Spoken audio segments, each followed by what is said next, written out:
প্রথম তো আপনি দাঁড়াইছিলেন, হাত ইশারা করছিলেন, আপনি সবাইকে সালাম দিয়ে প্রশ্নটা করুন। ওয়ালাইকুম আসসালাম ওয়া রাহমাতুল্লাহ।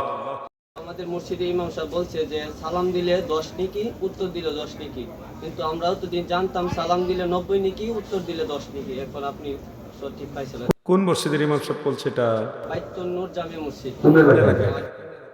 আচ্ছা শুনেন, আমার যতটুকু জানা আছে সেই জানা অনুযায়ী উত্তর দিব।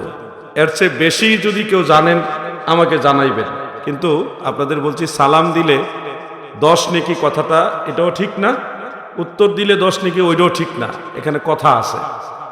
কেউ যদি এইটুকু সালাম দেয় আসসালামু আলাইকুম তাহলে 10 নেকি, এরপরে যদি আরো একটু বাড়ায় ওয়া রাহমাতুল্লাহি তাহলে আরো 10 নেকি, এরপরে যদি আরো বাড়ায় ওয়া বারাকাতু তাহলে আরো 10 নেকি।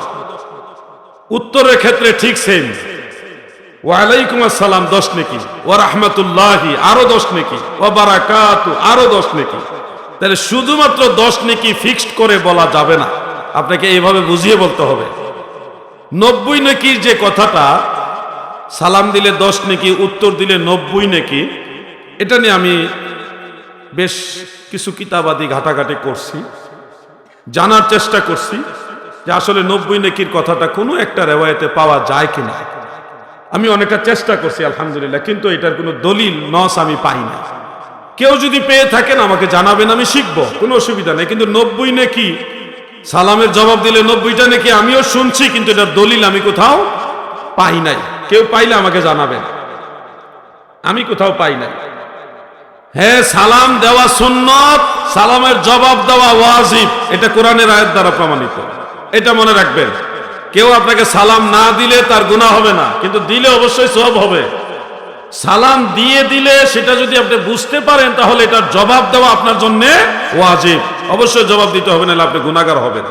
এই হলো সালামের মূল মাসআলাটা। আল্লাহ তাআলা আমাদেরকে সুন্নতের উপর আমল করার তৌফিক দেন। মহাব্বতে বলেন আমিন আমিন। আমি মানুষ হতে পারি অতি নগণ্য, যাকে ভালোবাসি তিনি অতি অনন্য, যাকে ভালোবাসি তিনি অতি অনন্য। আমি মানুষ হতে পারি অতি নগণ্য। আমরা দুর্বল হইল, আমাদের নবী অতি অনন্য, অতুলনীয়। আল্লাহ তাআলা সবাইকে সুন্নিয়ত সম্পর্কে বোঝার তৌফিক দেন, বলেন আমিন। মহব্বতে বলেন আমিন। আমি আলোচনাটা সামনে নিব না, যুবকদেরকে একটু সম্মান করবো আলাদা স্পেশাল, তবে আনলিমিটেড না, এটা লিমিট করে দেই। যে কোনো 3 জন যুবককে আমি সুযোগ দিব, 3 জন, এর বেশি নিব না।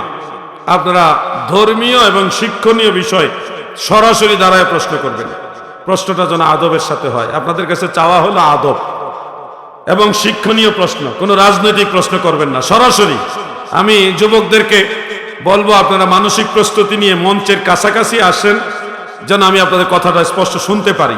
দূরে থাকলে তো শোনা সম্ভব না। 1 জন পাওয়া গেছে, আরো 2 জন নিব আমি ইনশাআল্লাহ। যারা ওরকম আছেন কাছাকাছি আসেন, আমি একটা সুযোগ দিলাম। আমরা না যুবক, যুবক মুরব্বীদের আপনারা তো এমনি শুননি, হেমনি শুননি। আমি যুবকদেরকে একটু সময় দেবো ইনশাআল্লাহ। হ্যাঁ, ওইটা যুবকরা দিচ্ছে, এটা লাস্টে নিব ইনশাআল্লাহ। 2 জন তো একটু কাছে আসতে হবে না, এত দূর থেকে বলে শুনবো না। আসেন একটু কাছে, আমি একটু জিকির করে ইসমে জাত আল্লাহ আল্লাহ আল্লাহ আল্লাহ আল্লাহ আল্লাহ আল্লাহ আল্লাহ। আবজ মনামার ডুবলো বেলা দেখনার চাহিয়া আল্লাহ আল্লাহ আল্লাহ। 1 মিনিট বসেন। আল্লাহ আল্লাহ আল্লাহ আল্লাহ